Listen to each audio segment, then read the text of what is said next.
So today we're going to be going over one of my favorite grind tricks, the crooked grind.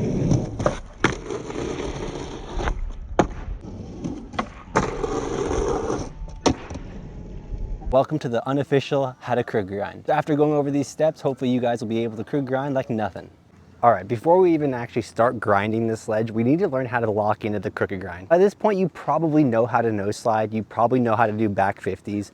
I would say nose grind is kind of a trick. Maybe like you do know, you're familiar with it, but if not, no worries. Now we're honestly just gonna worry about locking into it. This trick is kind of funny because sometimes on a low ledge, it's actually harder to do a crooked grind because you have to ollie up and go so far down onto your nose. Where on a little bit of a higher ledge, you don't have to push down as hard since your ledge is already high up. There's less time you have to push down, so it's kind of easier in a sense. But depending on what your skate park has, big ledge, small ledge, it doesn't really matter. But just keep in mind, this may make a difference. Okay, now that we're a little bit lower and closer to the ledge, we can get a better idea of what I'm talking about. So when we're locking into the crooked grind at first, ideally we want to be in this position where you're completely sideways and you're locked in. But when we're first learning, don't worry about this. Honestly, we're just gonna try to get in there like this. We want to have a crooked nose grind, I guess, if that makes sense. Just learning how to ollie into this in the beginning will just help build the confidence to get into the crooked grind. I mean, some might say this is like an illegal crooked grind on top of it, because technically, yeah, you are supposed to be pinched on the side. I'll show you a view from behind. For now, we're honestly just focused on stalling on the nose. And I'll give you guys like an example of what that looks like. Right now, like I'm saying, we're just trying to get on essentially just like this. Realistically, we want to sit in there like that. So for an example right now, we're just going to kind of ollie and stall into it like I was saying. And we're just kind of chilling up here. And even when you're in this upper position, you can let your body kind of slowly feel what that crooked grind is going to feel like, because that ultimate pinch right here is where we want to be. So I think from this view, you might see a little bit better what I'm talking about. We're going to learn how to stall like this, I was saying, but ultimately we want to sink into this pinch right here. When you talk about crooked grinds and people talk about the pinch, that's the pinch they're talking about. I'm just going to do another example of stalling just kind of on the crooked nose grind. And see how we're just kind of sitting on top of it still, but then you can see as you move your hips and you kind of dip into it right there, that's that pinch spot you want to be right there. See how the wheel is literally pinched on the board right there? That's the crook pinch you're trying to ultimately go for.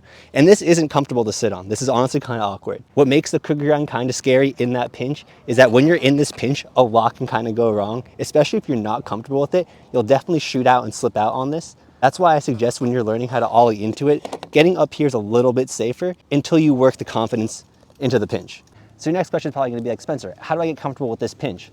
And honestly, the best way to get comfortable with this pinch is learning slappy crook. I'm not gonna go on a full tutorial on how to do slappy crooks, but I think that's the secret to unlock crooked grinds. When you learn slappy crook, you learn how to hold it, you kind of already in the foot placement of a crooked grind. It's really easy to come out fakey. Usually when you're doing crook on a ledge, you're gonna have to pop out to regular.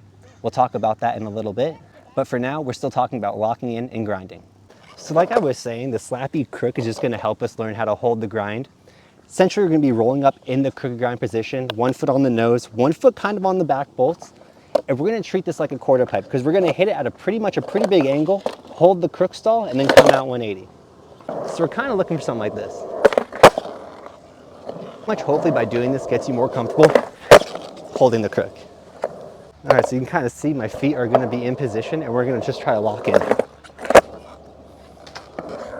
Honestly, to get cozy on there, like literally just stand there and sit on that thing. See what it feels like. It's pretty chill. Now that we've fooled around with the slappy crook, we're gonna go back to the ledge. So hopefully messing around with the slappy crook just kind of help build that confidence in grinding, holding that pinch, getting that foot placement you're gonna need to be in, and hopefully get you ready for the ledge. So really what the difference with the slappy crook and actually ollieing into the crook is, remember that foot placement that you were in for your slappy crook? That's ultimately what you're gonna have to ollie into. So earlier we were practicing ollieing into the ledge kind of on top. Hopefully now that you've done a few slappy crooks, you know what that pinch feels like. Because like I was saying, the pinch is definitely pretty foreign feeling. I think the pinch is definitely one of those things that you could slip out on very easily, especially if you're new to it. It happens to all of us, so it's a little bit scary, but definitely kind of prepare for it. So with the pinch, ultimately, you want to be pushing it down with your heel, and that's what's going to be able to push you through the grind. The only scary thing about this is that, yeah, you could slip back. So ultimately, when you're trying crooked grinds, you want to be leaning forward. Just for the bail situation, it'll just be easier to jump out of. I've been going a little bit faster into the crooked grind on the curbs, but for the box, I definitely suggest going a little bit slower at first. So when I'm approaching the crooked grind, I'm actually rolling pretty parallel to the ledge, where when we were doing slappy crook, you're kind of going into the ledge at an angle. So that's kind of another difference, because I feel like when you're doing a slappy crook, you're treating it kind of more of a quarter pipe. It's really with the slappy crook, you're kind of more sitting on the angle, which easily puts you into the pinch. When you're alling into it, it is a little bit scarier because you're gonna have to ollie more on top of the ledge and kind of naturally allow that back wheel to sink into the pinch. So definitely don't go into this trick very fast when you're learning it, because if you ollie and you miss on top of the deck, your board's gonna shoot one way and you're gonna go the other way, and it's gonna be scary. So definitely approach this really slow the first few times you do it. So I'm rolling up parallel, I'm aiming my nose right on there, and I'm gonna sit. And so your heel acts as a big like brake right here. Especially when you're doing crook, you wanna have a lot of that foot on your nose. And it goes back to, it's a little bit scary, but you wanna be leaning forward on this trick most of the time. Just because it'll be easier to grind to stop, which makes it a little bit safer in my opinion. Especially when you're learning a little bit, it's kind of nice to like break yourself and adjust yourself as you're learning instead of just kind of flying through the crook. I want you guys to practice it a few more times, just kind of olling into the crook, pinching and getting comfortable with it. And don't go fast, honestly, get comfortable.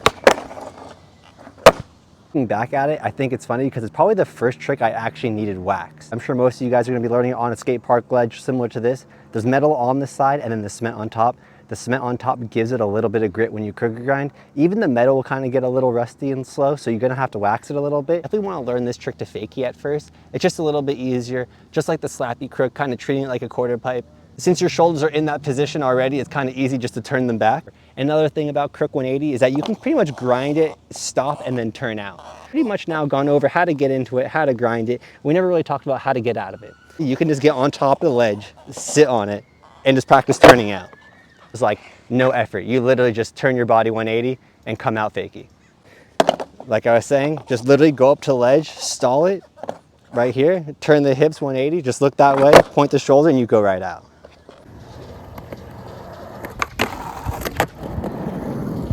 Another little bonus to learning crook 180 is it sets you up for crook shove it out.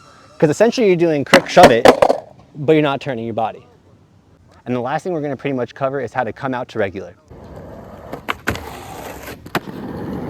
When you're doing slappy crook, all of your weight and speed's already kind of there, so you're kind of ready to push off the end of the curb. On a ledge, it's a little bit different. I mean, it's the same idea, but it is a little bit scarier, especially if you haven't done it before. So there's two ways I would suggest trying this. Is one, do a 50-50 and learn how to just nollie off of it. Not like a nollie pop, but a nollie motion out of it. Or just simply riding on the ledge next to it and doing a nollie out. I'll show you what that looks like. So first we're just gonna like roll off the ledge, just to kind of mimic the idea. So I'll show you what that looks like. So I'm not actually doing a full nollie where I'm popping off the nose, I'm just honestly doing this.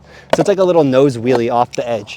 And after you do it off the ledge, I think the next thing you should try is doing an actual back 50-50 grind and kind of lifting out. I'll show you. Hopefully by doing that a few times will help get you comfortable to nollie out. Because I feel like pretty much after you've done all these tips, you're pretty much ready to get your crooked grind on. So comment and let me know if this trick tip helped you. Subscribe if you want to see some more how-tos. And yeah, I'll catch you guys later. Let's do a few more crooks.